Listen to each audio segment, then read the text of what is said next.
Media پر مقدس ہستیوں کے خلاف توہین آمیز مواد کی تحقیقات کے لیے قائم کمیٹی نے تحقیقات کا آغاز کر دیا۔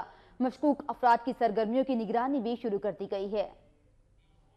سوشل میڈیا پر مقدس ہستیوں کے خلاف توہین آمیز مواد کی تحقیقات کے لیے ایف آئی اے کے ڈائریکٹر مظہر کاکا خیل کی سربراہی میں 5 رکنی ٹیم تشکیل دے دی گئی۔ ٹیم میں D I G Yasin Farooq, deputy director Noman Botla, S P Mustafa Tanveer اور محمد علی شامل ہیں۔ ذرائع کے مطابق فیس بک انتظامیہ نے تحقیقاتی ٹیم کو 1 ہفتے میں ریکارڈ اور آئی پی ایڈریس فراہم کرنے کی یقین دہانی کروا دی ہے۔ ایف آئی اے کی درخواست پر آئی ایس آئی نے بھی معاملے کی الگ سے تحقیقات کا آغاز کر دیا ہے۔ تحقیقاتی اداروں نے مشکوک افراد کی سرگرمیوں کی نگرانی بھی شروع کر دی ہے۔ ذرائع کا کہنا ہے کہ سوشل میڈیا کے ذریعے گستاخانہ مواد کی تشہیر میں 1 درجن سے زائد ملزمان ملوث ہو سکتے ہیں۔ تحقیقات میں ہونے والی پیش رفت سے پیر کو اسلام آباد ہائی کورٹ کو آگاہ کیا جائے گا۔